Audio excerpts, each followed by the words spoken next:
What is the Nice. Lehigh River What Association? Okay, we're not live. Oh, Uh, Yep, the Lehigh River Salmon Association. wonderful. Yep.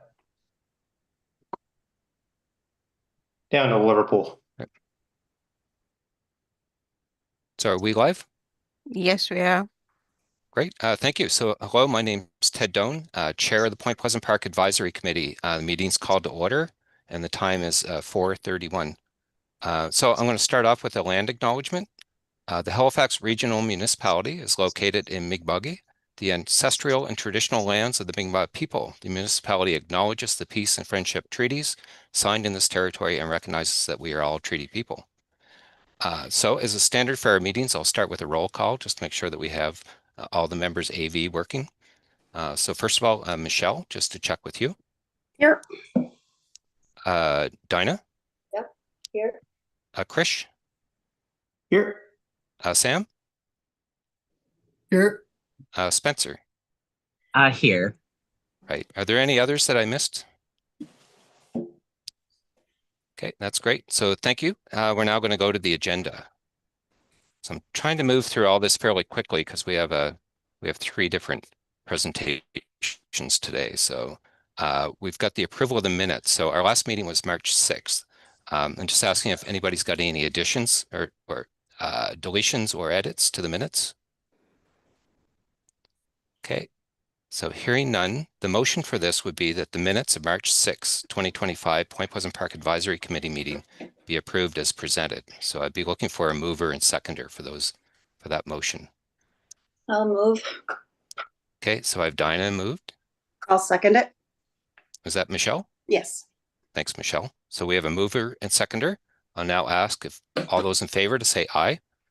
Aye. Aye. Raise your hand. Any contrary minded? Okay, motion carried. So the next item is the approval order of business and approval of the additions and deletions to the agenda. So we're just going to move forward to that. So I'll ask our legislative assistant, are there any changes to the agenda today? No changes to the agenda for today. Okay, and to our committee members, any changes? Okay, hearing none, I'll invite somebody to move the following motion that the agenda be approved and presented. So do we have a mover and seconder for this one? I'll move it. Oh, pardon I'll me. second it. Oh, who is the mover? Myself, Laura. Oh, okay. So we've got Councillor White. And I'll second it, Michelle. Okay, and Michelle has seconded. So thank you. So all in favor, say aye or raise your hand. Aye.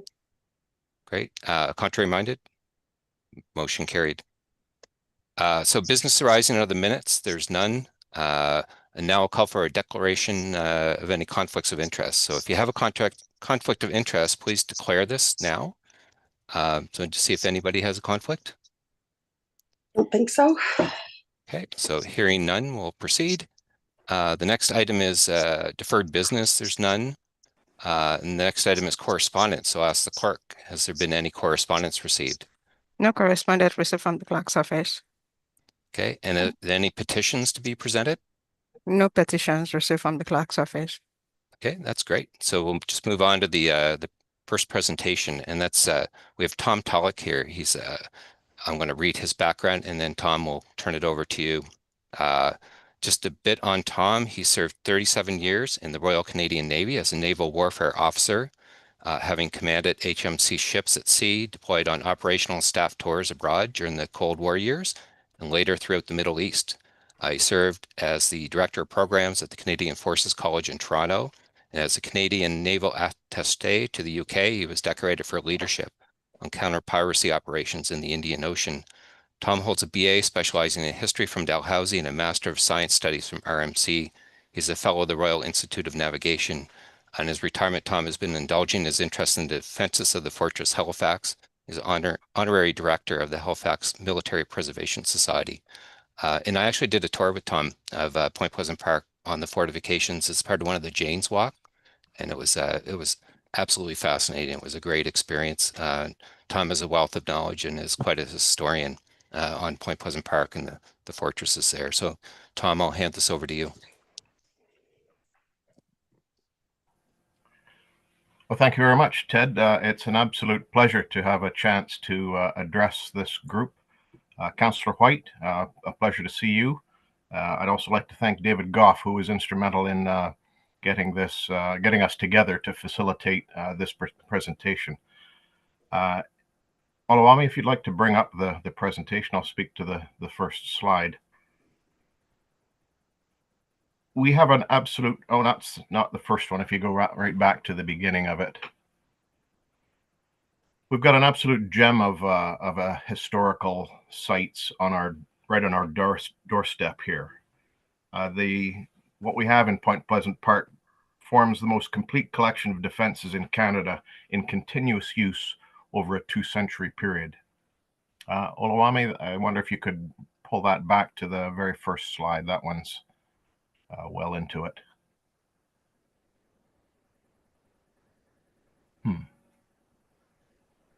Yep, that's working. Keep going. There we go. The plan for the next 45 minutes or so is to give you a condensed history of the defenses located in Point Pleasant, what is now Point Pleasant Park. The idea is to give context as to why they're there, what their purpose was and is, and how they evolved over the 2 centuries in response to changes in technology and in strategic requirements. To give you a sense of the significance of this historic gem on our doorstep, the view is to encouraging its preservation, the way the public interacts with the remaining fortifications, because I believe these sites, handled well, could be a huge asset to the community and the tourist industry, commensurate with what the city gains from the Citadel, York Redoubt, George's Island, and such other places. The title slide, if you'll just go back one, Olawami, please. Title slide shows a portion of the chart of Halifax dated 1779 by William Spry, the commanding officer of the Royal Engineers at the time, for whom Spryfield is named. It shows some of the early defenses of the town, although not in great detail in this one. And this is just over 30 years since the town was settled. Okay, we can go to the second slide if you would. This shows the 6 main fortifications in Point Pleasant. Does my mouse show up on the screen? The 3 ones around the shoreline or close to the shoreline: Point Pleasant Battery, the Northwest Arm Battery, and Old Chain Rock Battery up here. Then the 2 interior forts, Ogilvie and Cambridge Battery, a very close relationship between the 2 of them. And finally, of course, the Prince of Wales Martello Tower that anchors and provides a bit of a backstop to all of those fortifications. Now, to understand the forts, we have to have a bit of an understanding of how Halifax could be attacked at that time. If you go to the next slide, please. Now, Halifax is and would have been a particularly difficult place to attack. If you land anywhere along the shoreline, say down St. Margaret's Bay or even Herring Cove or across on the other side of Dartmouth, Cow Bay and so forth, you've got a long overland march through very difficult territory to get to Halifax itself. The town and the peninsula that it's on makes it very easily defensible. And so any attacking forces would have a difficult time getting at the settlement and the associated naval facilities. So what you're really left with is a frontal assault. And you can see the 2 main lines, a possible assault up through the main channel between McNabb's Island and Point Pleasant, past George's Island, and up to where the town and the naval base would be. The other possibility, you can see the other arrow, is an assault up through the Northwest Arm and landing a force on the western side of the peninsula, which would then attack overland across the peninsula to the town. And it's that which is why the Citadel is oriented the way it is. It's defending against that sort of overland attack from the west. It's not meant to defend the harbor itself. And so, as you can see, Point Pleasant has a very strategic location in relation to both those potential lines of attack on the harbor. And that's what makes it quite significant. If you go to the next slide, please. This next slide shows a sense of the initial defenses around the town for the decade or so after it was established in 1749. You can see most of them are focused on the town itself. A ring of stockade forts that surrounded the town with the what is now the citadel up near the top. A line of 3 fortifications, really just earthen walls with cannons arrayed along the waterfront to guard the water side. A string of 3 blockade houses along with a patrol wall between them to guard against approaches from the peninsula. And then gun batteries located on George's Island and across on in what was called Eastern Battery, which is where the refinery eventually became. You can see where the main anchorage just off the town was located. And so that's what Halifax was concerned about in its early stages. And that's what those defenses looked like initially.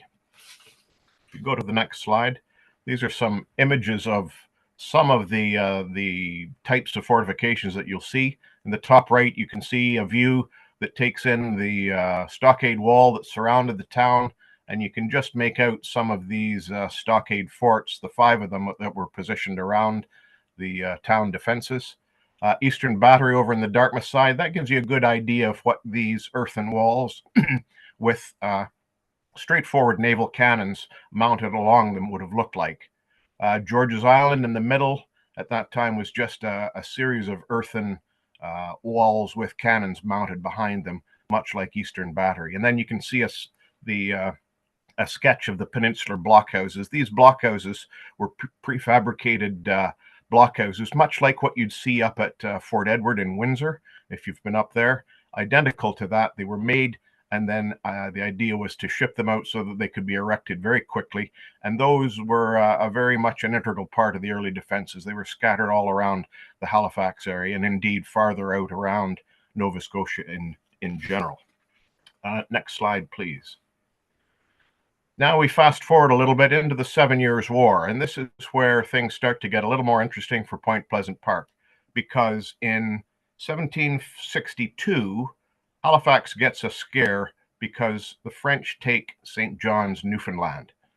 And so the defenders of Halifax at the time figure that Halifax itself may be next on the list for the French to invade. And so there's a rapid flurry of adjustments and improvements to the defenses that summer. Fort George is a little more prominently armed. We still have the harborfront batteries. We now have a naval yard established up near where the dockyard is. There are 3 batteries across this grand battery added in 1761, where about the Weston Hotel now stands. And both George's Island and Eastern Battery have their defenses boosted up. But if you focus down at the bottom of this, you'll see the next phase. In the summer of 1762, they decided to build 3 batteries in Point Pleasant. So Point Pleasant Battery, Northwest Arm, Chain Rock Battery. The Chain Rock Battery is a small one intended to defend this chain boom that was strung across at the first narrow point of the Northwest Arm. You'll recall that one of the concerns of invasion was a force sailing up the Northwest Arm, landing troops to proceed across the peninsula. Well, that chain boom was designed to at least slow them up, if not fully stop them, in conjunction with the Northwest Arm Battery, which guarded the mouth of the arm. Point Pleasant Battery at the most advantageous point. Remember that a lot of this waterfront along Halifax has been recovered since. So Point Pleasant, that spot where the battery is, was pretty much the best spot to site a battery. And you can see the roughly 1,500-yard effective range that you'd get out of those smoothbore cannons is what those arcs of fire represent. There was also a brief attempt to put a battery on Ives Point over on McNabb's Island at the same time. However, that really went nowhere, and it was about another 100 years before anything was actually established there. And so to get around that lack of coverage of the approach, for the purposes of possible French invasion, the plan was to anchor one of the man-of-war 74-gun ships in the main channel out here to act more or less as a floating gun battery that would cover that main part of the channel. So that's essentially what we started off with, and that's where Point Pleasant started in its role of defender of Halifax. If you go to the next slide, please. Here's a chart from 1784 by Captain Blaskowitz, one of the Royal Engineers that surveyed the area, and it shows some of the initial fortifications around Point Pleasant. Point Pleasant Battery, of course, Northwest Arm. It shows two small ones at Chain Rock. There's really only evidence of one remaining. I've never been able to find evidence of the second one, but two very small batteries located there to guard the chain boom that stretched across. And you'll also see in the interior of the point some of these earthworks. There's evidence that there was a variety of these thrown up over the years, both for temporary emergency purposes as well as sometimes for exercises by the Royal Engineers. And that's a common spot for one just inland from where Northwest Arm Battery stood. Next slide, please. There are no photographs, of course, of the early batteries because that was before photographs existed. However, as the 19th century wore on, we do get some photographs, and here's one from 1880, and you can see Point Pleasant Battery really hasn't changed much in the time that it's been around. It's still that earthen wall with an array of smoothbore cannons peeking over the top that would defend it. Down at the bottom here, you can see a painting by a British officer from the mid-19th century that shows that earthen wall with also a few support buildings. There'd be barracks, various other support buildings in and around for the troops that were stationed there. And here in the top right, you have a good look at one of the 24-pounder cannons that it would be like mounted on one of these slide carriages with wheels that would allow it to be trained left and right, and then the slide would absorb the recoil of the cannon when it fired, and it would be then run down to the bottom end and loaded and fired again. These cannons, you could get off a well-trained crew about one shot every 40 seconds or so. So not too fast, but when you have a number of them, and that's why they would always place a number of these cannons in a battery, the combined force of a number of them makes them quite effective. But of course, because of the nature of these types of fortification, just simple earthen walls, maybe fortified with wood or timber of some sort, they do deteriorate over time. And so that's why there aren't a lot of these remaining. And Northwest Arm Battery is a classic example of that. Next slide here, please. Here's a great photo of Northwest Arm Battery in its glory days, actually towards the end of its effective lifespan, but you can still see the earthen rampart along which you've got cannons mounted. This can still be seen, the raised portion of this. All the buildings, of course, are gone, and this picket fence that guarded the rear approach to the fort is gone as well. But there's still a couple of these 18-pounders lying on the ground in the vicinity of that raised earthen wall. Next slide, please. Now, nothing much happens during the American Revolution, although it's a significant time for the British because, of course, they lose all of their main ports along the eastern seaboard of the United States, or what's now the United States. And so Halifax gains importance there as the premier British naval base in the Western Atlantic, a role that it shares with Bermuda for about 150 years. And so nothing much happens during the American Revolution because, of course, the Americans didn't have much in the way of a naval force. There wasn't much of a threat of invasion of Halifax. However, we fast forward into the end of the 17th century, and there's a whole string of wars that happen over about a 20-year period, starting with the French Revolutionary Wars, moving into the Napoleonic Wars, and wrapping up with the War of 1812. And that spans a period of about, 22 years. And there's a flurry of expansion to the defenses of Halifax during this time. And one of the big catalysts of this was the arrival of Prince Edward, who was the Duke of Kent, the brother of the future King George IV, as the commander-in-chief of British forces in mainland Nova Scotia. And he exerted a huge influence on the preparations and the improvements to the fortification.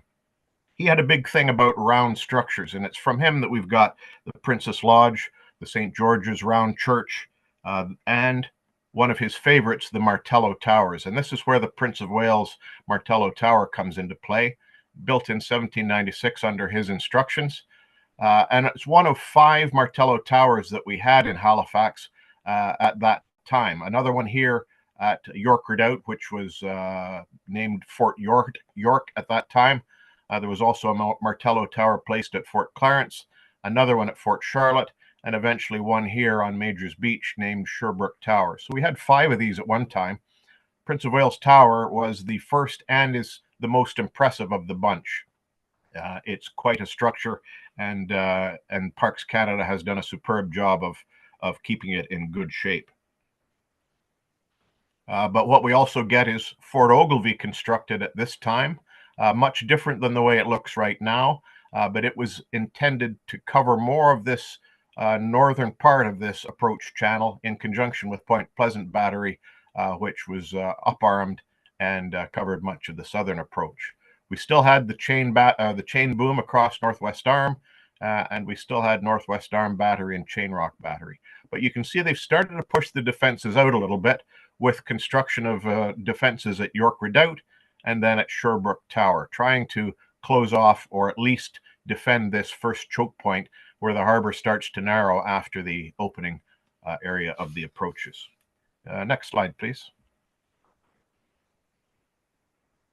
Here, of course, we have the first iteration of what the Martello Tower, Prince of Wales Tower at Point Pleasant looked like. It was modified over the years, but its first design had a flat, not vaulted interior, 3 stories with a gun battery on the upper level, basically barracks on the second level, and the lower level being a magazine storage for ammunition for both the soldiers and for the guns on the top level. And its purpose was to guard the landward approach to the batteries at Northwest Arm and Point Pleasant, because again, there was still this concern that somehow enemy forces would be able to get past the chain boom, land on the peninsula, and then attack the batteries from their rear. And so that was the main purpose of the Martello Tower, was to defend against that eventuality. Fort Ogilvie, you can see, and just to orient you, this road here is the one that comes up from Blackrock Beach. It's still the same road, but you can see when you get up to the part where the fort is, it's oriented more eastern facing, and it's just a simple semicircle with 24-pounder cannons that would range out over the approaches into the harbor. And so that's a look at what the initial defenses that were added to Point Pleasant Park or Point Pleasant during that Napoleonic War period. Next slide, please.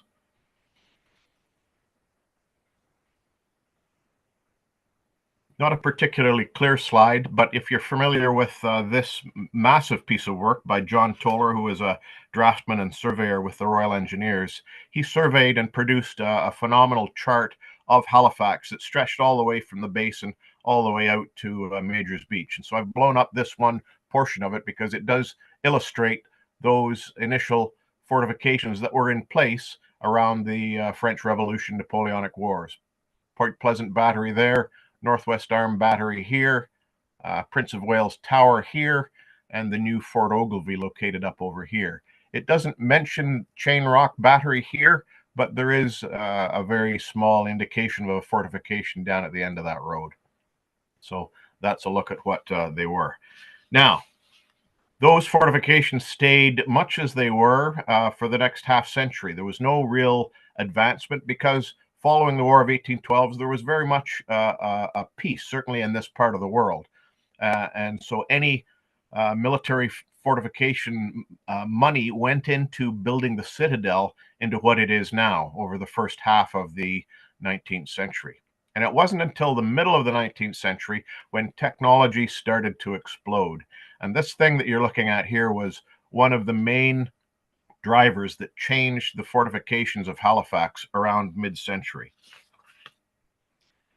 There's a lot of technological advancements, and that's one of the significant things that I'll try to highlight about Point Pleasant is the way it played a part in that and saw cutting-edge technology at every stage of its life. What you're looking at here is called a rifled muzzle-loading gun, and these were started to be developed and eventually came to be able to be used in 1860 onwards. and it replaced the smoothbore cannon and it's had some features. You can tell it's large, massive, still loaded from the muzzle end, which is why it's called a muzzle loading gun. They hadn't perfected the opening and closing breech at the back end by that point, but still it's a massive piece of work. They made these on a huge lathe at the Royal Gun Factory in Woolwich in England, and there were dozens of these scattered around Halifax. You can see off to the right the Palliser shell that was integral to this new type of technology. It has these bronze knobs all the way along it, which would slot into rifled grooves, in other words, spiral grooves inside the barrel, so that when you push this down with the cartridge full of powder in behind it, once it's fired and the shell starts to come out of the barrel, it imparts a spin on it, much like throwing a football, that gives it more stability in the air, gives it more accuracy, and a greater range. And so this gun was a game changer when it came out. This photograph, by the way, comes from York Redoubt. There's a superb range of these in wonderful condition along York Redoubt. If you haven't visited it, it's well worth seeing all of these. But there are also these guns scattered around the city in various other places. And Point Pleasant batteries have a couple of these, although not on the iron carriage that you're seeing in front of you here. Next slide, please.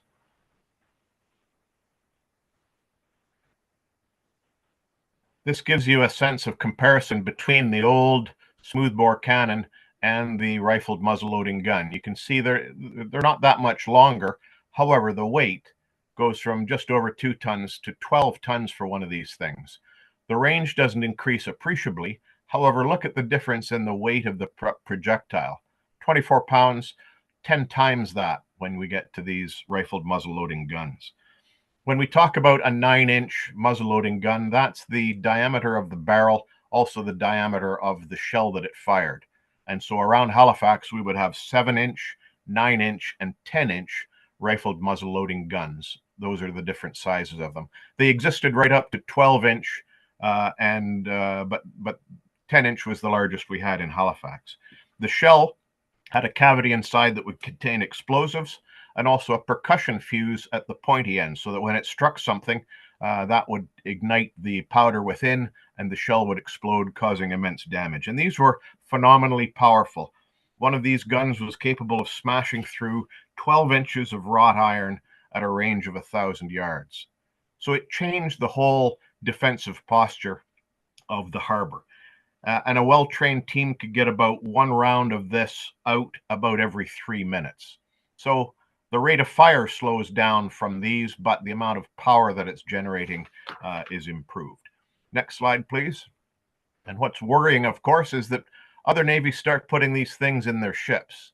And the rise of the German Navy towards the end of the century, the improvements to the U.S. Navy, who was still considered an adversary in the latter half of the 19th century, they're putting these big rifled muzzle-loading guns in their ships. And so the British realize they have to do something about this in order to be able to still defend Halifax. Next slide, please. So this shows what we got at that time period. You can see they've started to flood the middle part of the harbor with defenses. We've still got defenses at Fort Charlotte and Fort Clarence. Some of these 61 rifled muzzle-loading guns ended up in each of these forts, more or less the same numbers in each. Now they constructed Ives Point Battery over here to give more firepower in the inner harbor, and they put a row of these up at York Redoubt. But in Point Pleasant, Fort Ogilvie was completely rebuilt in order to accommodate these new guns, and we get a brand new battery built at this time, Cambridge Battery, that really pairs with Fort Ogilvie, and they both have a lot of similarities to them. Chain Rock is now pretty much obsolete because of the scale of these things. They're not really worried about a landing force getting up in the Northwest Arm. They're worried about a large force smashing its way through Halifax's defenses. And of course, the Martello Tower out on Sherbrooke is largely obsolete by this time, and Prince of Wales Tower becomes pretty much obsolete because of the power of these guns could reduce those towers to rubble in a matter of minutes. Next slide, please. This shows the two batteries in Point Pleasant, and the photograph gives you a sense of the scale, which you don't really appreciate today because all of this is covered in earth. But you can see one of the Royal Engineers holding up a measuring stick against the outer wall at Fort Ogilvie. Absolutely massive. This is Cambridge Battery on the left and Fort Ogilvie on the right. And you can see they built these massive outer walls and then a series of bays inside where they would have 7, 9, and 10-inch rifled muzzleloaders. These new fortifications were necessary both to be able to support the weight of these new guns and also to be able to protect them from the force of an enemy armed with these guns that might be attacking Halifax. Next slide, please.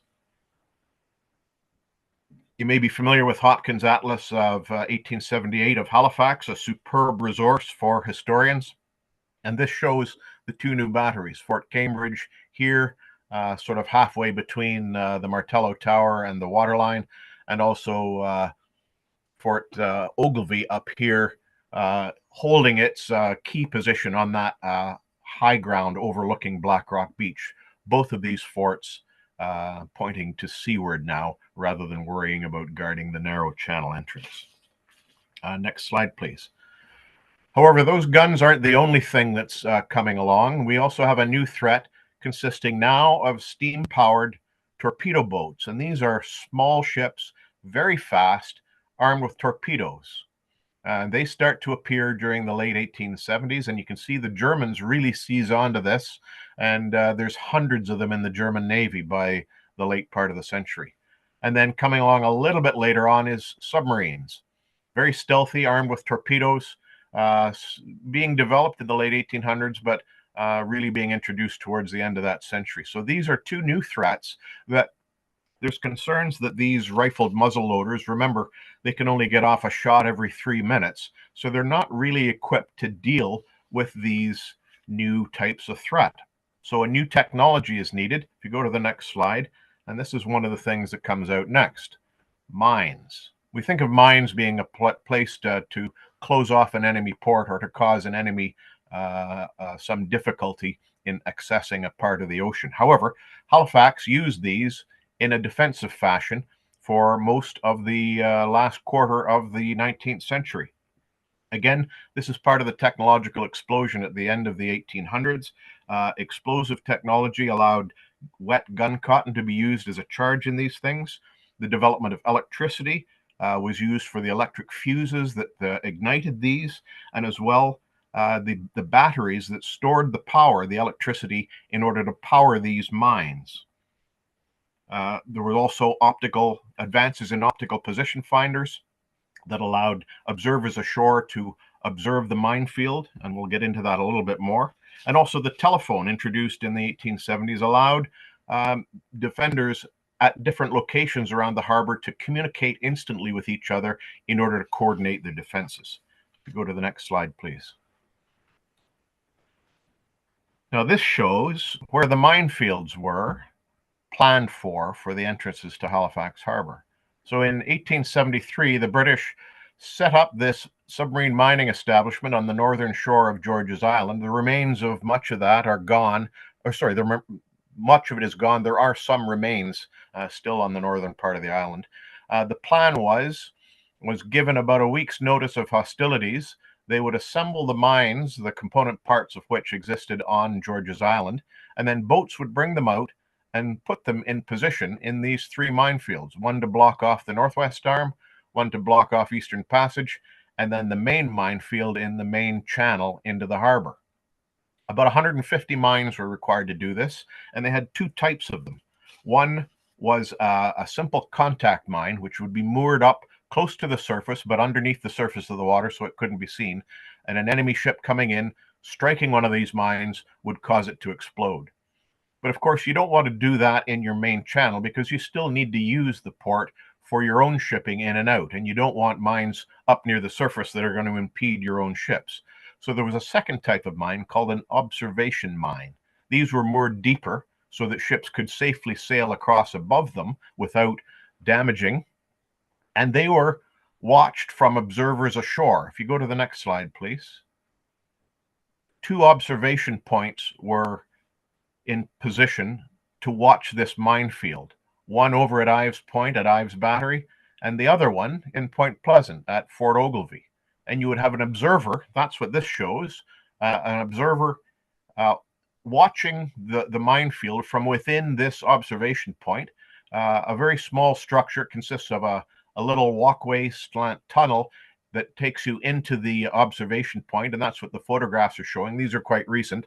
It shows the entrance into that observation post and the little spot where the observer would rest in with his optical position finding device and a telephone, watching that minefield and calling back to the test room or the battery room where the mines were fired from when he spotted an enemy ship in that minefield.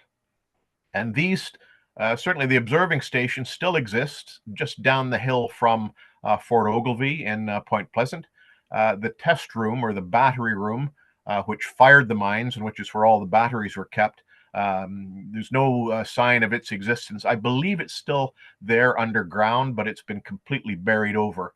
And only by knowing where it stood could you spot some of the bricks that were part of its construction.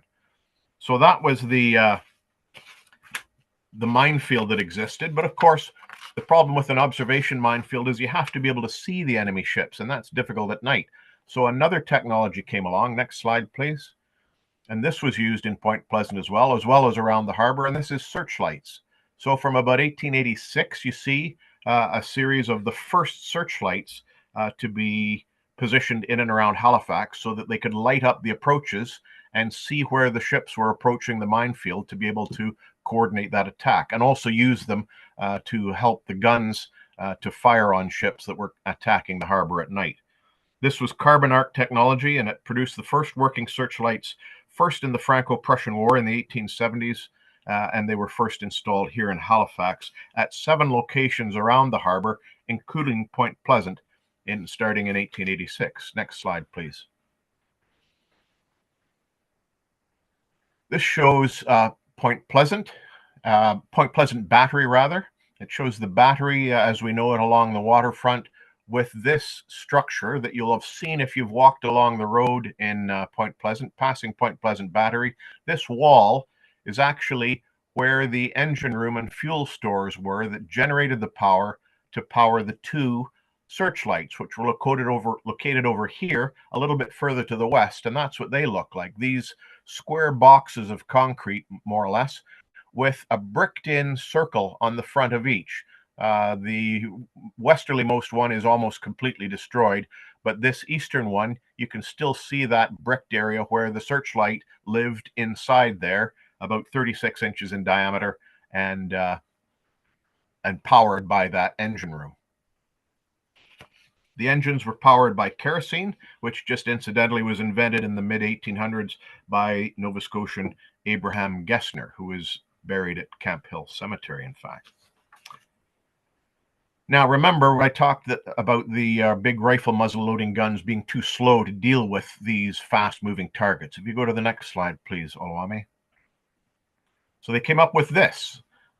These small, fast-firing guns, universally known as quick-fire guns, started to be produced because by now they had mastered the breech-loading technology. So you could open this little door at the back end of the gun, shove a combined shell and propellant in, and then fire that and get off a round about every 5 seconds.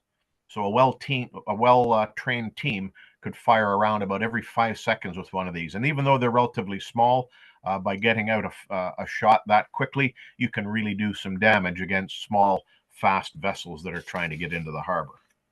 Next slide, please. So 2 of these guns were positioned down here at Point Pleasant Battery, and that's what we see today, is this structure with 2 gun mountings, and the crew shelter is the big structure in between them, and then a couple of other buildings on either side that housed accommodations or a cookhouse or washing facilities and that sort of thing. So this is what Point Pleasant Battery looked around the turn of the century and through the First World War. Here's the engine room and the fuel room that lives behind that brick wall. The engine room a little bit below ground level with the engine and dynamos inside. and then the fuel store over here to the west of it, fuel being stored in drums in there and brought into the engine room when needed, and then the searchlight batteries down here to the bottom left. Now, of course, by this time, the British had left Halifax. They departed in 1905, turned over the Halifax defenses to to Canada. And so the defenses from this point on are manned by Canadians. And they were also manned by Canadian locals hired on as militia and trained for militia during the latter part of the 19th century. But from 1905 onwards, it's all Canadians running this. And of course, at this time as well, with the departure of the British, it ceases to become a strategic British naval base. However, with the advent of the First World War, it becomes what we know it more as is a strategic staging point for convoys to head across the ocean to resupply the war effort, both in the First World War and the Second World War. So it resumes the same role in both. Next slide, please. Also around the turn of the century and into the First World War, this gun technology doesn't stop, and you can see the 9-inch rifled muzzle-loading guns are now being replaced by these much, much bigger. Well, the 9.2 inch is much bigger. The 6-inch breech-loading gun is a kind of a medium-sized gun. Smaller projectiles are in the same kind of weight of projectile, but much greater ranges, because now these are breech-loading guns, big rifled barrels, and technological changes in propellant and gun technology has allowed these to become much bigger and quicker firing. If you go to the next slide, please. So when these big guns come out, they put 2 of them in brand new batteries. The 9-inch ones go in Sandwich Point Battery here and a brand new one over on Fort McNab. They also put a couple of these 6-inch batteries or 6-inch guns in each of these, but then they rework the 3 inner forts here, Fort Ives, Fort Ogilvie, and Cambridge Battery, to accept these new 6-inch long rifled breech-loading cannons. And you can see the inner harbor defenses are pretty much obsolete by this point. If you go to the next slide, please. So reworking our batteries, you can see this is Cambridge Battery, and it shows the old initial structure of Cambridge Battery set up to accept these rifled muzzle-loading cannons. And then this is what they did to it in 1900 for the new guns. You can see up here on the left side of Cambridge Battery, they built new concrete emplacements basically over top of the old fort in order to accept these 6-inch gun emplacements. They left the right-hand side of the battery pretty much intact, and that's why when you look at Cambridge Battery today, you see a lot of ironstone and brickwork over on the right-hand side, and you see all of this more modern, quite modern at that time, reinforced concrete structure for these 6-inch emplacements. If you go to the next slide, please. And similar thing was done at Fort Ogilvie, taking the old, and remember, this was the second iteration of Fort Ogilvie after the earlier earthen muzzle-loading cannons were there, and they constructed concrete 6-inch gun emplacements over the left-hand side of the fort and left what remains of the right-hand side of the fort more or less intact. If you go to the next slide, it shows a great photo of one of these 6-inch guns in Fort Ogilvie around about the turn of the century. So that's one of the 6-inch guns in that new reinforced concrete structure on the left-hand side of Fort Ogilvie around 1900. So that takes it through the First World War in this configuration. And again, nothing much is done in the interwar years. It's a factor of defense. The money goes elsewhere when it's peace. And so therefore the forts really don't get modernized or maintained even during the interwar years. And there's more of a scramble during the Second World War to get things up and going. And only 2 forts really play a key part in the Second World War. If you go to the next slide, please, Olawami. This, believe it or not, is what Fort Ogilvie looked like in the Second World War. You can see the fort that we know of today with those 2 concrete gun emplacements, now sporting modern 4.7-inch guns instead of the 6-inch ones that were there in the First World War, with the magazine underneath.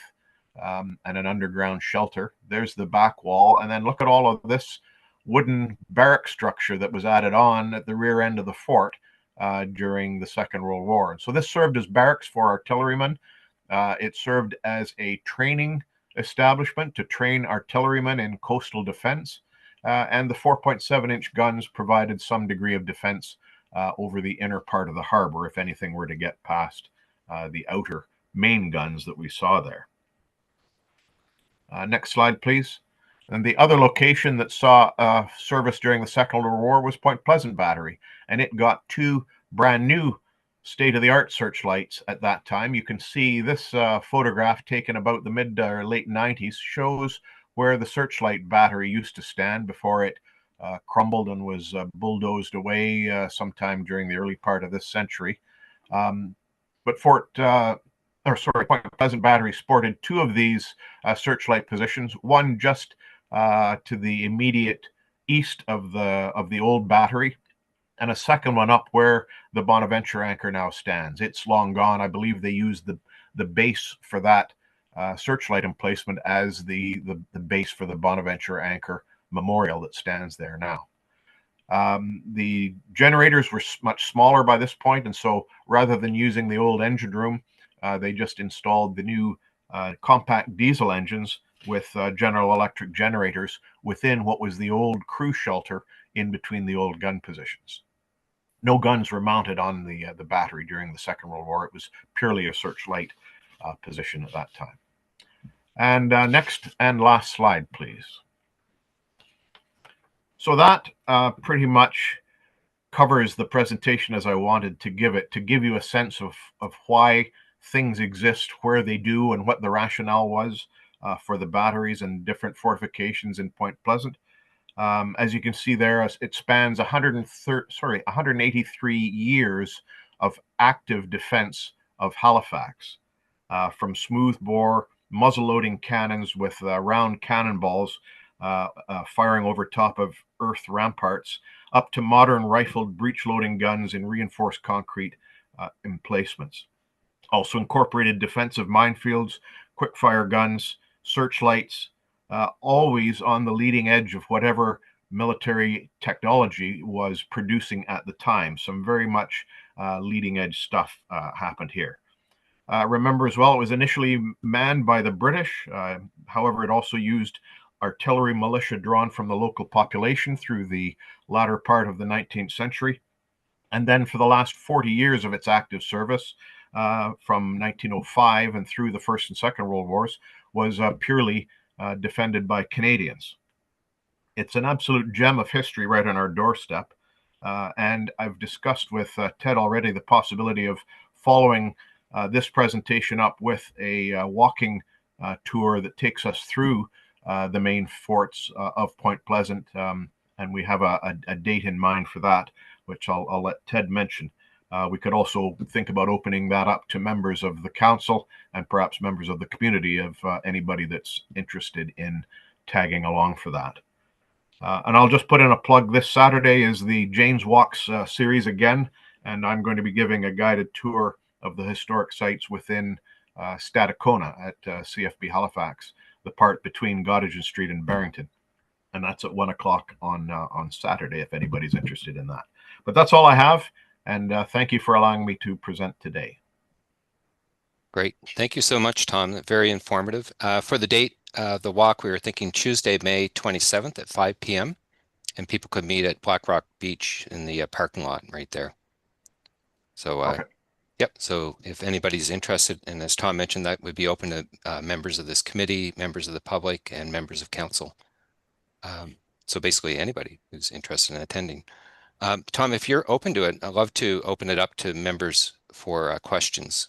Would Absolutely. that be okay with you? So Absolutely. I have a list here, and perhaps what I'll do, I'll just go through the names of our members who are here and ask if they have any questions. So Dinah, did you have any questions? Well, yes, partly going back to my focus a little while ago, a few meetings ago, was water sources. I was very interested to see the slide you showed about the barracks at Fort Ogilvie. I didn't realize that it was so large. how many people would have been housed there, and what would their water source would have been? Would there be a well there? There was indeed a well, and you can still see the remains of that inland on the northern side of the roadway that passes Point Pleasant Battery. There's a well there, and they had drilled wells at the various forts around Point Pleasant. The main artillery barracks would have been downtown, kind of in the vicinity of where Royal Artillery Park is, and then they would send artillerymen out to man the forts on a rotational basis. And so at any fort, you'd probably have between 30 and 50 individuals, artillerymen, manning the particular fort at a time. And they would stay there for a number of days and then be rotated out with another group. So it wouldn't be a permanent spot, but they did need barracks, a place to sleep, and cookhouses and latrines and the like. So water. Each of those had those facilities, except for Chain Rock, as far as I know. I think that was very much a man it when you need it, and otherwise nobody would be stationed there. But certainly barracks in the Prince of Wales Tower. There were about 100 soldiers could be accommodated there, and then in each of the forts around, there was a spot for a barracks building, and as I said, 30 to 50 soldiers in each. Fascinating. Thanks. Great. Michelle, did you have any questions? No, I'm good. Thank you very much. I've heard bits and pieces of a lot of that over the years, just being such a frequent park goer, but it's nice to hear it all in one place. And certainly some of the pictures were really great to see. Yeah, very interesting. Krish, did you have any questions? Actually, yeah. I mean, for some reason, I just started really getting more intrigued about the Napoleonic Wars and actually watching a lot of videos of Napoleonic battles, especially the Battle of Trafalgar, and how grape shot cannons were quite prevalent in that battle. And I was just wondering, people know that grape shots were quite they were used quite extensively with the smoothbore rounds. And okay, maybe I was getting a little bit too technical for this type of discussion, but I was wondering if, Tom, you have the newly introduced rifle cannons still incorporate the grape shot rounds. They did indeed. The smaller ones generally could be used in the field, and for those of you that aren't familiar, grape shot is basically like a large shotgun. It involves a whole series of metal balls in a canister that would be shot out of a cannon to spread out, basically an anti-personnel type of weapon. And so yes, they certainly use them extensively with the smoothbores, and on Prince of Wales Martello Tower, two of the cannons were shorter range but larger bore carronades that would generally be used for firing these type of ammunition against an enemy that would be tacking overland from the north of the battery. So absolutely. And one thing I didn't mention, these forts, Northwest Arm and Point Pleasant, as well as Chain Rock, would also have a furnace in each of them for heating the metal shot. The idea being that if you heat the metal shot up until it's red hot and then fired out of a cannon at a wooden ship, chances are you're going to start it on fire. And so that was another technique that they used in addition to just trying to batter it to pieces. So a variety of bits and pieces there, but you're absolutely right. That type of grape shot was very much used in the cannons then. That's fascinating. Yeah, thanks so much, Tom. Pleasure. Sam, did you have any questions? No questions on my end, but I just want to say thank you, Tom. That was really fascinating, and I feel I learned a lot. So thank you. Great. And hopefully see you on the 27th. Wonderful. Yeah. Spencer. Yeah, not to echo other people's feelings, but I don't have any specific questions. But again, super great presentation, really informative. So thank you for your time today. My pleasure. Councillor White. Thank you. Hi, Tom. Nice to see you again. You as well, Laura. Two questions, very different. One, the rifled shot thing was interesting to me. Does that, the word rifle, is that what that means? To twist That's the exactly it. That's what a rifle is. It has those spiral grooves inside to put that spin on anything that comes out the end. there you go. Just something you never thought of. And then my second question was just about like, so Parks Canada has taken an interest in preserve the Martello Tower. Kind of when did that happen, and why only that piece of history is Parks preserved? Canada has 5 sites that they focus on around Halifax. The Martello Tower being one, but also the Citadel, York Redoubt, George's Island, and over on McNabb's Island, they have Fort McNabb. And so the resources that they have go into making sure that those are preserved and taken care of. I think the Martello Tower, because it was in the best shape of anything in the park, it survived time relatively better than most of the other forts. And the ones that were still in function, like Fort Ogilvie or Point Pleasant, had been modified so much over time with, to be honest, the ugly reinforced concrete that they used in the latter stages, that they weren't that attractive for preservation, whereas the Martello Tower was still very much looking like it was built back in the late 1700s, and so a perfect thing to put your effort into preserving. I'm not sure when it was designated a National Historic Site, but some years ago. It's the only site in Point Pleasant to have that designation, and I think that might have something to do with why Parks Canada is devoted to taking good care of it. But they have done a remarkably good job. The wooden roof that's on it right now is a more recent addition. I think it was only put on within the last 10 years, but it has had a similar wooden roof on it at various points of its life over the 2 centuries that it's been around. So it is historically accurate, and it does go a long way to protecting the tower from the rainwater that would get down in and gradually erode the masonry of the tower itself. Oh, it did have a roof? I thought I had heard it didn't historically have a roof, but it did. It didn't. It had a roof only at certain times, and there's some great old photographs of an artillery regiment sort of arrayed along the front of it with this beautiful roof showing on the structure behind them. So it had a roof at some times. The problem with the roof is that it impeded any kind of ability to use the artillery that was up on the roof. The structure of the way it's supported and so forth made it almost impossible to use the guns.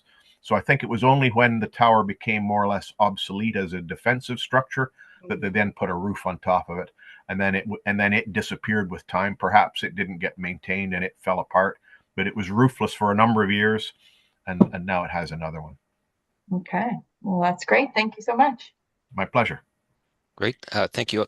Tom, I had a question as well. So just wondering what the current challenges would be in preserving some of the fortifications that currently exist in Point Pleasant Park. Well, they're in pretty good shape for the most part. I think it was in the neighborhood of about 20 years or so, there was a federal grant and a large-scale effort to stabilize what remained of the forts at that time. And so if you look at Fort Ogilvie and Cambridge Battery, they're in reasonably stable shape. They're not crumbling or falling down. What's there is there. They've bulldozed over some of the remains, but it is preserved. Northwest Arm Battery, there's not much left of that, so there's not really anything to preserve. You can still see the earthen ramparts. But the problem child of the whole equation is Point Pleasant Battery, and it's a victim of being stationed so close to the edge of the shoreline that it takes a phenomenal beating from the elements, which is causing it to basically crumble into the ocean with time.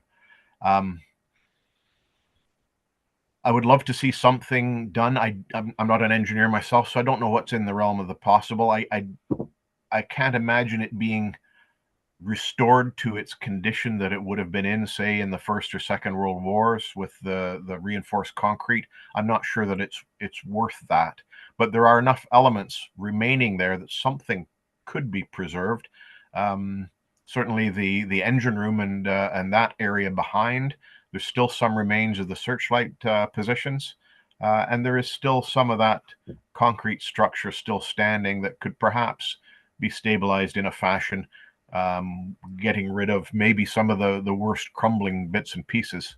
But I don't know what effort would be needed to protect those against the future, because Anyone that's been down at that part of the park in a raging storm knows it just it's exposed to the whatever the North Atlantic throws right in the entrance there. It's very, very difficult to protect it.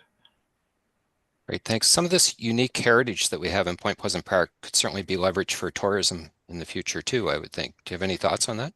Absolutely. If you've seen the Martello Tower and what Parks Canada has done with a few information boards that explain the existence of it and what it was there for and why it was there and who put it up and so forth, I would love to see something of that nature, maybe not as extensive as up at the Martello Tower, but something by the remaining forts elsewhere in the park that would give people a sense of what they are, why they were there, and tell them a little bit about what existed there, maybe how they evolved with the centuries and how integral they were to the defense of Halifax. I would love to see that if it would be something that could be done. Even ways too where people could access some of the photographs you were sharing today, and some of that history would be fascinating. Oh, absolutely. Well, we have the Halifax Military Heritage Preservation Society that I belong to has a great website that I've contributed a lot of the imagery and the write-ups for the various locations around the city, including Point Pleasant Park, of each of these individual batteries. And so all of these photographs can be accessed quite easily on that website, which I've drawn from all over the place. Provincial Archives is a huge resource, but they come from all sorts of places that you wouldn't really expect. Some American universities have remarkable maps from the early parts of Halifax's existence, and various other universities and archives around the world. The Halifax Municipal Archives have a great number of stuff as well. But it's a lot of it is located there on that common site. It was fascinating. I had one last question. Any ideas for future research or projects related to the military history in Point Pleasant? Well, that's a good one. Well, to be honest, I've had it in the back of my mind to put together a book on the fortifications that defended Halifax over the years, and so that's sort of where I'm headed myself. I'm hoping to get that off the ground in the next year or two. But as far as greater research into it, I think there's room for something on the submarine mining portion of it, because that's a very, very little known aspect of what went on in Halifax, and it was such a highly technical, highly secretive operation when it was in existence that there was really very little in the way of records of exactly how it worked in Halifax. The stuff I've managed to find, I've had to go to the British archives and find original instruction books about how this existed. Remember, this wasn't just in Halifax. The Brits were doing this all over the world. There are major ports in Malta and Gibraltar and in Bermuda and around the world, Singapore, Hong Kong. All of these were being defended in a similar fashion. So the effort and outlay that they had was phenomenal. But there are aspects of it that when the British departed, we kind of lost the train of exactly what happened in a number of these places. Great. Thanks so much, Tom. Thank you again for attending. It's my pleasure. And I didn't mean to overdress. I'm on my way to a Battle of the Atlantic mess dinner tonight. So as soon as I'm done here, I'm out of the house and headed for the officers' mess at Stadacona. So that's how I am tonight. Enjoy. We'll see you on May 27th. Thank you very much. I look forward to that as well. Great. Bye. Okay, we'll go to the next item on the agenda. That was absolutely fascinating. So number 8 is the information items brought forward. We don't have any. And then that will take us forward to our reports. And there's a report on Point Pleasant Park and climate change. And just to give you some detail, we have Larissa Sweeney, who's environmental professional in client adaptation from HRM. And so, Larissa, I'll hand this over to you for your presentation. Perfect. Thank you so much. Let me just make sure my screen shares correctly.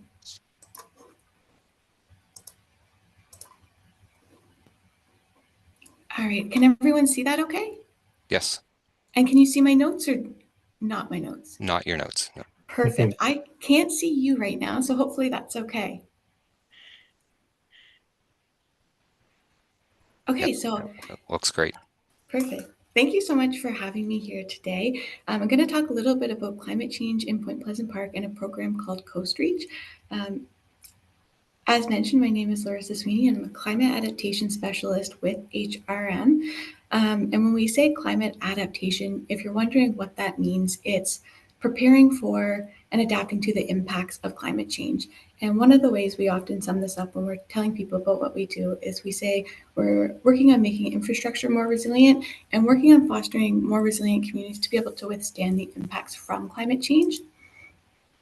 And so I'm going to talk a little bit about climate change in Point Pleasant Park. But before I do that, I wanted to talk a little bit about what I mean when I say climate change. So when I talk about climate change, I'm referring to long-term shifts in temperature and weather patterns, so not the short-term things we experience day to day. And in the municipality, we're experiencing a lot of these impacts already. Some of what's most notable are the higher temperatures. We're seeing more heat waves, especially in the summer. We're having more snow or more rain and snow, and more frequent and intense storms, flooding events, and wildfires. And then we also see that some of the extreme weather drives other climate hazards. So we'll see sea level rise, coastal erosion, decreased snowpack, and unpredictable weather, and of course, many, many more. And I know some of the conversations that have been happening at these meetings have related to wildfires recently. And so I'm going to focus, of course, it's related to climate change, but I'm going to focus on coastal hazards today in my presentation. And you'll see why when I get to the Coast Reach aspect. But when we talk about some of these coastal hazards that we're seeing at Point Pleasant Park, some of the most notable ones are sea level rise, coastal erosion, and storms. Specifically, we're seeing more frequent and intense storms. So when we talk about sea level rise, some of the projections are that we're going to see up to a meter by 2100. That's the data that's been put out by the provincial government. And we know that sea level rise is a concern, especially along Sailors Memorial Way. And it also creates some of these other hazards that were mentioned, which are erosion, flooding, and damage such as washouts during storms. And as was just said, this area is directly exposed to the Atlantic Ocean. So there's not a lot of land that comes between this part of the coast and the open ocean. And when that happens, we say it has like a long fetch. And that just means that there's a big distance in which wind can transfer the energy to the waves. And so what that means is that we get bigger waves that can cause more damage. And this is a map that's been produced by the province of Nova Scotia on their coastal hazard maps. And they look at the projected current day flooding, the projected worst case flooding in the year 2050, and the projected worst case flooding in the year 2100. So we can see that the projected worst case flooding in the year 2100 does come up quite high on Point Pleasant Park, given the coastal nature of the environment. Also to talk a little bit about coastal erosion, which it's funny because I wasn't initially thinking there'd be a lot of connection between the previous presentation and this one, but it turns out there is. So the park has experienced coastal erosion, and most significantly, it's along the Northwest Arm Battery up around the corner from this one. But we also, as everyone I'm sure is familiar with the Point Pleasant Park Battery, as was just also talked about, is that it's quite literally falling into the ocean. And as we have more intense storms and we see sea levels rise, that's going to continue getting worse. And in the Point Pleasant Park Comprehensive Plan, there was discussion on coastal erosion, and that's where it was identified that 25 to 30 meters have been lost since 1858. And that was done by there's a analysis, I believe, done with the Hopkins survey from 1858, and it was georeferenced and compared to aerial photography, and that's how that number came to be, from my understanding. And then, of course, more frequent and intense storms. So as climate change worsens, we're having more frequent and intense storms, and that leads to increased damage because of the storm surge and the strong waves. And this worsens coastal erosion and creates overtopping and washouts. And I think we've seen this a lot with different hurricanes, where you see the cobble and the boulders that are on the coast, and they ended up actually coming up onto Sailors Memorial Way. And of course, we know that this disrupts the park user experience, and sometimes the park has to close because of the maintenance needed to handle these events. And so that leads me to what brings me here today, which is to share about a program that we would like to implement within Point Pleasant Park called Coast Reach. So what is Coast Reach? It's a program that actually engages citizens in monitoring coastal change through photography. And in my presentation, you'll see there's two pieces to the image. One is a board that shares information about the program, and one is this blue stand on the corner. And this blue stand is kind of the piece that's integral to the program. If you can see, there's a little cutout on the left-hand side. And what that cutout is for is a park user can go and they can scan the QR code that's on the board, and they can put their phone up to this blue stand and they can take a photo. And what this does is it creates a time series of photos that can help us understand how the shoreline is changing. It can understand erosion and how climate change is impacting our coasts. And so the process is quite simple. You just have to scan a QR code, you can take a photo and you can upload it. And the program is run by a team of researchers, and the Coast Reach team actually will be able to go through and they have access to each photo and they can classify them as either being a research grade photo or for general use, because as we know, some people may scan the QR code and take photos of unrelated things. So they'll go through and actually sort all those photos. And so we'll be able to gather a repertoire of photos that show how certain areas are changing over time. And we'll be able to use these photos to tell the story of climate change in Point Pleasant Park. So you might be wondering why Coast Reach and what some of the benefits of implementing a program like this at Point Pleasant Park would be. And one of the big ones is the data collection and storytelling. So we know when we're trying to communicate climate change, one of the most powerful ways we can tell the story is through photos where people can see how change is happening over time. And this would allow us to be able to communicate that change really effectively with the public. There are also some really cool technologies that the team has been developing, which is to survey certain locations, and then the photos can actually gather some rough erosion monitoring rates. And this is a process they've been working on with Parks Canada, and it's about up to 80% accurate. So it enables a long-term data collection and monitoring of a certain location. There's also a big piece on fostering community and coastal connection.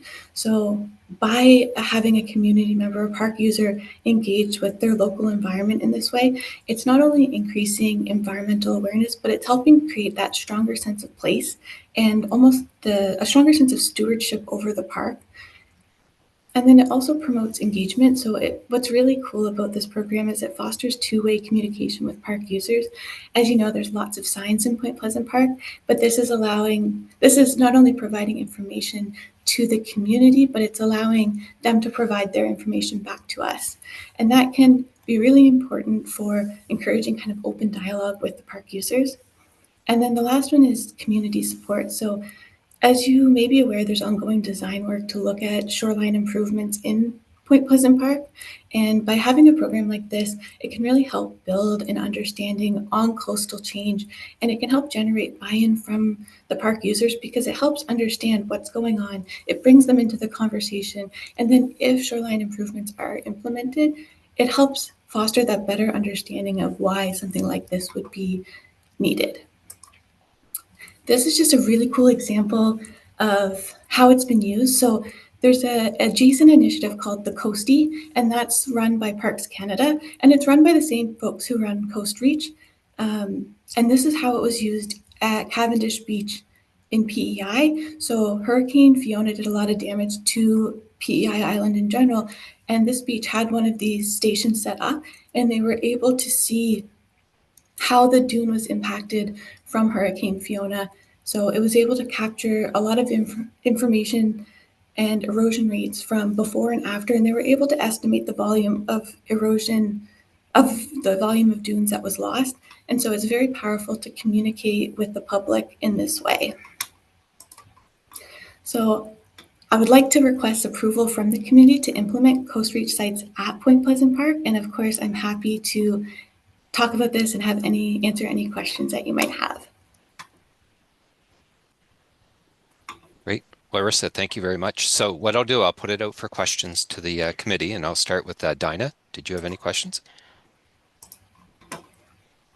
So once the data is collected, is there some organization that is planning to keep this or use it, or is it just a bank of information that's you keep available to whoever may need it down the road? Yeah, that's an excellent question. So the research team, they're going to have access to the inventory that contains all the photos and data, and then they'll create us a profile over at Environment and Climate Change. So we'll be able to access all these photos, and so we'll be able to use it for storytelling. And one of the things initiatives we're currently working on is creating something called the Halifax Hub, and it's a website to kind of have two-way communication with the public around climate change. And so we see that this information could be really strongly used to tell the story. So, you know, we could tell, it might not be right away that we'll be able to tell that story if we're looking at longer term changes like erosion, but we can also see short-term changes from things like hurricanes as they impact the coast. And of course, we would share with you, the whole committee, as we share the information about the impacts that are happening. And this is a federal government program. Parks Canada is funding you? So this program is run by researchers out of the University of Windsor in Ontario, but they're funded by federal government. So it's a free program for the municipality to be able to get involved in, which is really fantastic. Okay. And how long has the program been running? This program's relatively new in the Coast Reach stage. As I mentioned, they have their Coastie initiative, which is just for Parks Canada, and that one's been running for quite a few years now. And the Coast Reach was created with the idea of having all these other sites like municipal government having their parks being brought in, so it's not just Parks Canada who's involved. I don't know the exact year they started because it's kind of been growing over time, but they're just kind of in the process of relaunching the Coast Reach program now. Thank you. Thank you. Michelle. Not really any questions, just that what a great initiative, and I can't wait to have those little things on the park and be able to take pictures. And yeah, it's what a great idea with such a, and of course, from my Mad Bay background, I really appreciate the two-way communication that's available. That's not always something that you can fit into an initiative like this. But yeah, when will we see those posts at the park?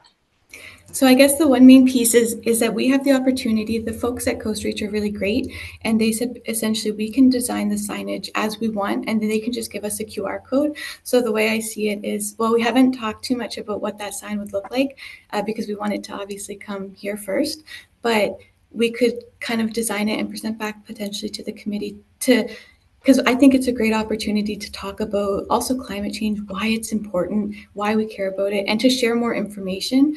So then that would be the next piece, is actually figuring out what we would like on the sign, and then it would just be a matter of installing the signs and getting them shipped here. So it could happen at the speed. Yeah. Yeah, it sounds great to me. I'd certainly be supportive of it. Thank you. Thanks, Michelle. Krish. Yeah, great presentation, Larissa. And I just wanted to say that I do actually have some relevant experience with my last job. I was actually a coastal restoration technician at the Transcoastal Adaptations Organization at St. Mary's University. And I thought you covered a lot of great points. And I was wondering if it's possible, since you want to do some communication outreach with what you're doing, if I could potentially help out, because I do have some experience with creating story maps from ArcGIS Online, and I was wondering if that's something that you guys would have funding for, because I know you need to have a license for GIS, and it's quite expensive per year, but just an option. Yeah, I'd love to keep the conversation going about that. It's funny you mentioned story maps, because that's one of the exact ways I keep saying this information could be used. That's why I said I focused on telling the story of how the site is changing over time, and story maps are a really powerful way to do that, to share a story that's associated with a place.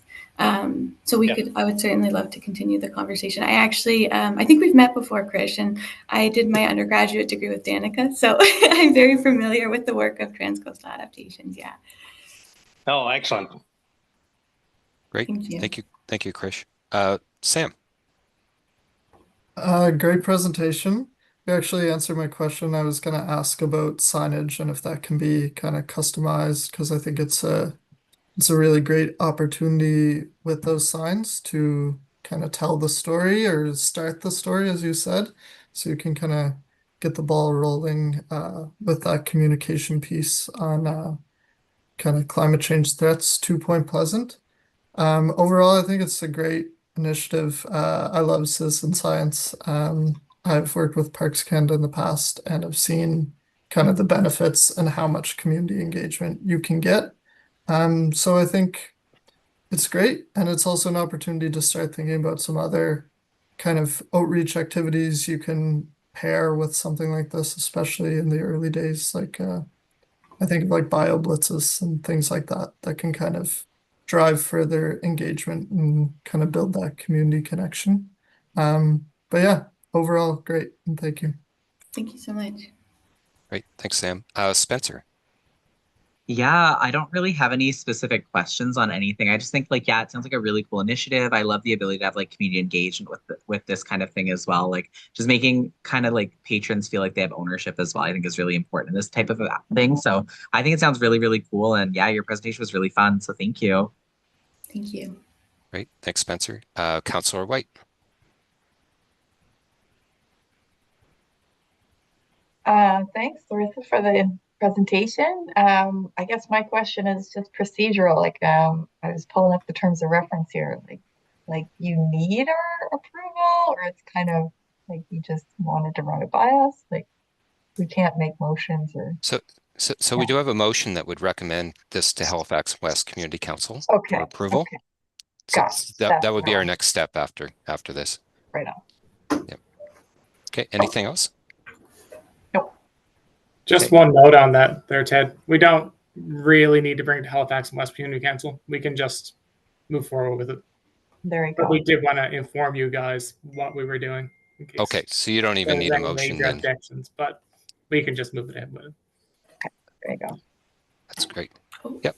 And my only question would be around the longevity of this. So so it is a program that you have. Would it be seen as a long-term initiative? And how long would that term be?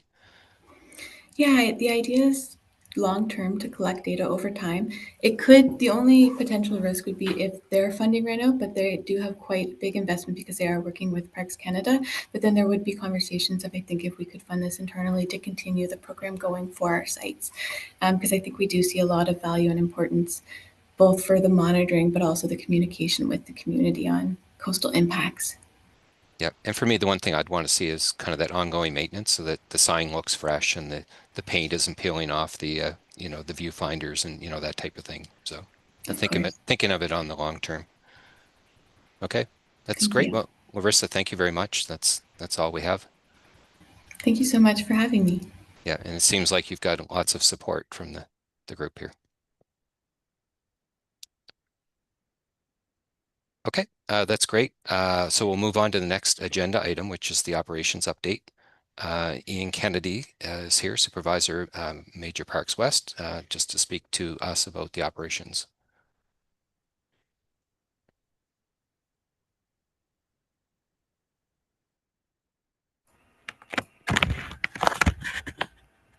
Hello? Can everybody hear me? Yep, we hear you. Okay, perfect. I just want to inform everybody, I'm on duty for Parks at the moment. So after I give the operations update, I have a few minutes for questions, but the duty call I just got is a serious one. So that I have to handle. But I will give the operations update and we'll answer a few questions, but unfortunately the call just came in as you were finishing up that last question. I apologize, but it's just, yeah, completely out of my control. Okay, I'm okay to proceed? Yes, yeah, and what we'll do for questions, I'll just, rather than going through the list, I'll just open it up for quick questions to, if anybody has something that's pressing. Yep. Yeah. Welcome everybody. Welcome to all the new members. A little bit more to mention on today's update in comparison to the last few because we were through winter. But now we're fully into spring and moving on to our regular spring maintenance. Tree work's always a constant thing here, but this time of year, our tree work's more focused on finding trees that are vulnerable due to the winter season coming into the spring.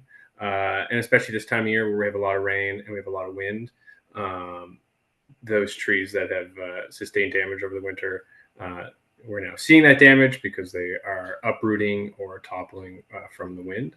So we're doing a lot of trail cutbacks using a chipper and trees along some of the side trails, which are now opened up for maintenance as those were closed off in the winter. So all those trails are now opened with access to the public. As well, with removing those barricades and opening up trails, a lot of the amenities are back throughout the park, mostly picnic tables. We take those in the winter for maintenance reasons and safety, but leaving those out all winter, they just degrade on the shoreline. So those are back throughout the park. With the spring rain and us coming out of winter, again, as always, the roads are a big focus in here, both because they lose a lot of material in the winter from running the plows across them and from the freeze thaw and the water running off. But with the added rain this time of year, it's only further affecting it. So we're in full swing on that now. Yeah, and then with that, with the benches going out, we're working on repairing benches, and we'll soon start repairing picnic tables, benches, repainting them, anything that needs resupporting throughout the park. That's kind of an ongoing thing all summer because we have close to 70 or 80 benches in the park that are built by staff and maintained by staff. So that's roads and benches are a big brunt of the summer.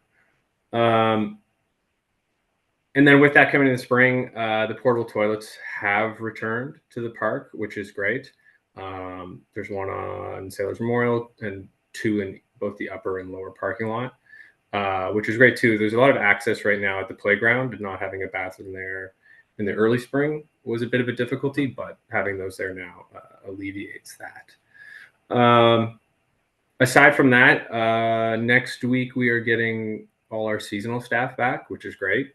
So that brings our staff complement up to 10, and then we're getting 4 students. So we're still waiting on some student positions to be filled, but we have all our seasonal staff positions, which is great because the spread of work we can take on with that staff is much larger because in the springtime we're trying to maintain this park and 4 or 5 other parks with just 5 staff, and with that you're pretty limited, but yeah, it's good to have that staff back, and we appreciate the work they do. One thing we're working on with contractors is a lot of damage to amenities in the winter, not so much from our winter operations, but from non-HRM vehicle activity. So we had some of the upper and lower gates and bollards repaired as they saw damage in the wintertime. So that was an access issue, not having those able to be closed appropriately during park closing hours, and to keep motor vehicle access out, as we usually run a chain across those in both the upper and lower parking lot. And then with that too, more work is being planned on the stone wall entrances around the park. We've talked about this a lot, but my main focus is to shore up the public access entrances to keep them safe before focusing on the larger scale damages to the wall. So that's going to start taking place in the next month or two. And other than that, yeah, we're ready for summer season and hoping for good weather from a maintenance perspective, i.e. no hurricanes, knock on wood. And yeah, I open the floor to any questions within the time frame that I have. Great. Any questions from the group? It's Michelle. I was just wondering about there was some correspondence and some social media posts about a mess that was left in the park by an unhoused person. Did that get looked after? Yes, that is what I'll say to that. That's we had when Max came in and gave his presentation. Handling of that's now being taken on, and what's the word? It's being taken care of through the Housing and Homelessness Department and compliance. They're working and have scheduled to clean up for that site. Yeah, I personally, having walked in the park for 30 years, there's always been a tent in the park somewhere at some point in time. So I'm not as anti tents in the park as some people are, I know. But I was surprised to see when I saw the photo that it was allowed to get that messy kind of thing. And then there's always the complication of what do we think is garbage versus what does the individual think as their possessions. So I wanted to make sure that was handled sensitively, I guess. Yes, that I will say they are handling that, and they are working with the individual, and they at this time a cleanup of the site is scheduled with an outside contractor. Okay, that sounds great. You had mentioned about the porta potties are back, and that's great. And I guess we're getting some feedback about the proximity to the playground.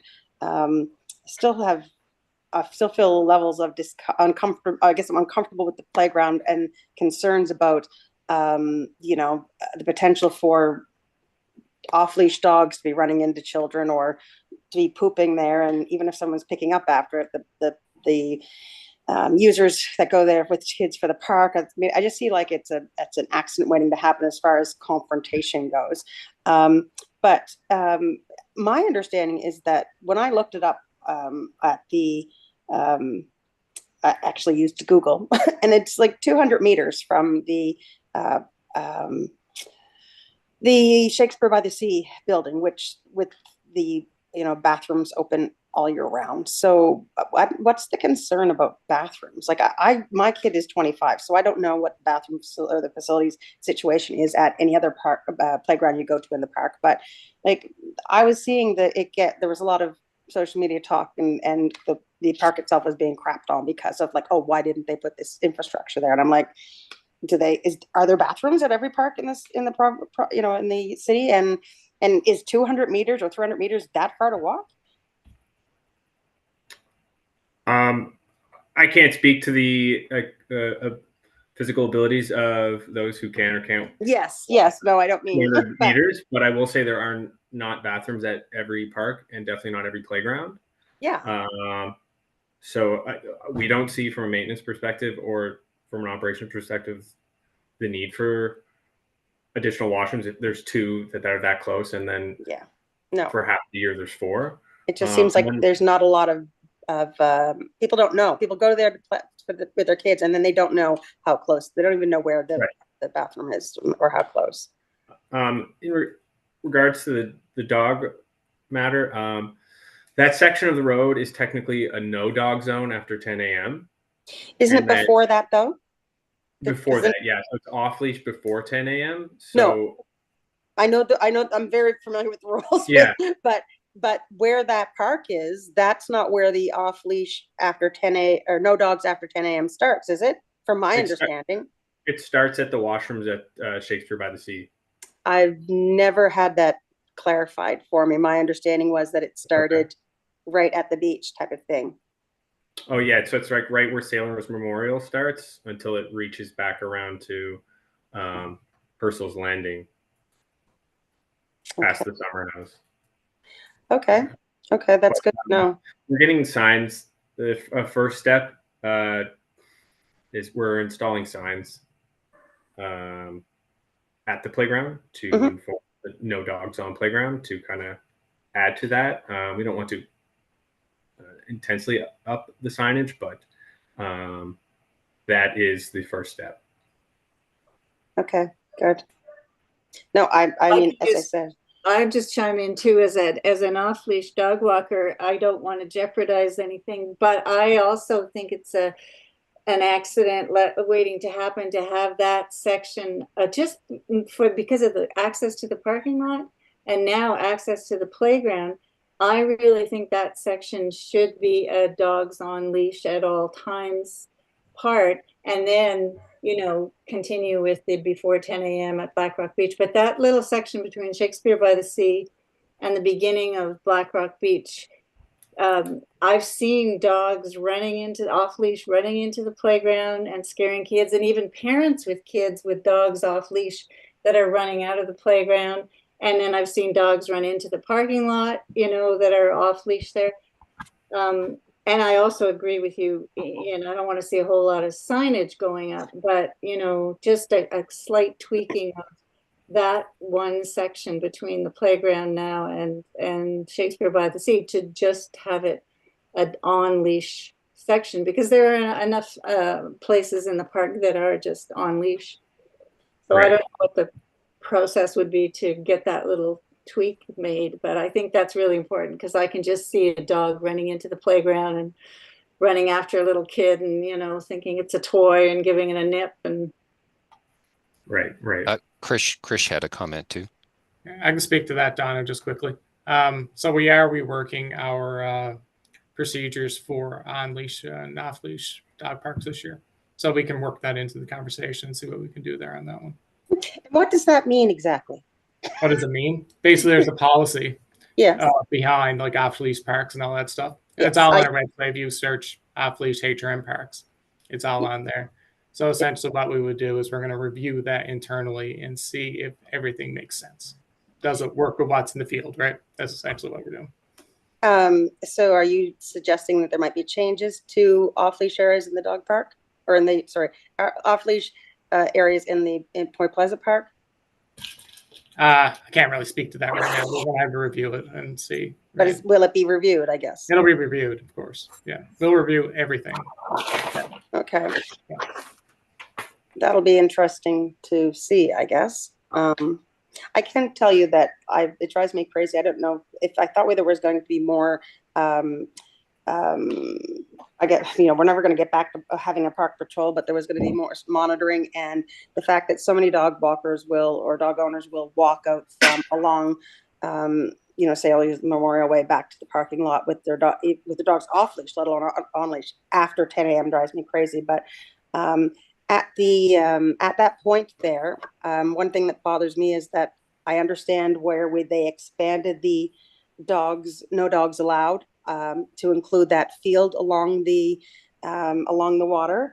But if I go up and around by the gazebo and I start to walk down the hill, I have to stop and legally turn around and go back, rather than looping back onto Arm Road, right in front of that open field. And it's like poor urban planning. It's like when you see somebody, you have a stone pathway, you see a mark in the grass because no one follows the natural pathway that was put down, or the natural way that people walk is not there. So I never double back, but I 99% of the time I follow the rules, but I break that one every single time, because I'm not going to back up when I need to go about 200 meters to get back to the off-leash road, where that comes to a complete halt at when you're looking out at the harbor at the end of Arm Road. Right. Yeah. So there's poor planning there. Yeah. Fair enough. Krish, you had a question? Yeah, I was just wondering, and mind you, I'm not really good with all the directionality for the entire park, but I was wondering, does anybody know like the road that's closest to the container shipyard? Mm-hmm. What about it? I was just wondering if that road or that section right there, if that's off dog leash area or a dog leash area? It's off leash until 10 a.m. and then there's supposed to be no dogs allowed after 10 a.m. Okay, fair enough. Yeah, no, I just found that there was a couple of times that when I was like part of like cross country track and field, part of the school, like a few years ago, I found that it Do you have was a little permits bit- for your cross country events, track and field events? Because that's what the rest of us are worried when you come and have a big crowd of people coming towards you running. That's always my first thought. Do you have a permit to run in the park as a group like that? Yeah, I guess. And then, No, and then it's there the would be, rule, the same way we're looking at talking about everyone following the rules here, right? So, yeah. okay. Yeah, organized events. It's my, and someone please correct me if I'm wrong, because I was obviously misunderstood about that part where the dogs are, or the playground is. So I'm totally open to that. But all organized events have to have a permit for the park, don't they? I guess so. Like when my running coach would have that organized, I didn't really know back then. Yeah, I know. I'm asking someone on the committee who knows. If Okay. someone can let us know because we don't know between the two of us. So I was hoping someone could clarify that. Yes. Any organized event will have to have a permit and a booking, essentially. Thank you. Thanks. Ian, just my comment would be the CCAN by the Shakespeare by the Sea building. Yeah. I don't know, is that if that's the responsibility of Shakespeare by the Sea, I wonder if we could ask them to have that painted.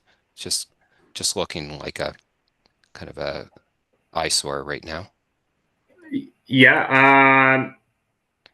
I guess I would say they kind of operate on their own entity. I personally don't even have a contact. Like I would just call a general number for there. I know they did replace that CCAN with an last summer. one. Yeah. So yeah, it's better looking than the previous one. Yeah, I can make mention of that to them. Our request came in for that, but whether they follow up on that, I can't be certain of that. As that's dealing with them is more within licensing, as that's where they operate out of. Where I'm more, I just know that they work there, and if they need anything from us, which is very rarely, they reach out to us. But yeah, like there's next to no relationship between me and them, unless they need assistance or maintenance around Cambridge Battery or access stuff. But yeah, I can find a contact and make a polite ask. Yeah, no, that'd be great, and maybe an opportunity to paint it up, to help promote their Shakespeare by the Sea. Place as well. Oh yeah. Okay, no, that's great. Anyone else? I know Ian's got to go. Got any quick questions? Okay, thank you very much, Ian. All right, thank you, everybody. Yeah, appreciate it. Thank you. So just to let everybody know, the date of the next meeting is June 26th, and then I just need a motion to adjourn. I'll motion for the adjournment, Michelle. Great, thanks, Michelle. Okay, motion adjourned, and so that's the meeting is over, and the time is 6:13 p.m. So thank you very much, everyone. Thanks, everybody. Good night, Thank everyone. you. Have a good night, everybody. It was a pleasure meeting everybody. That was a great opportunity.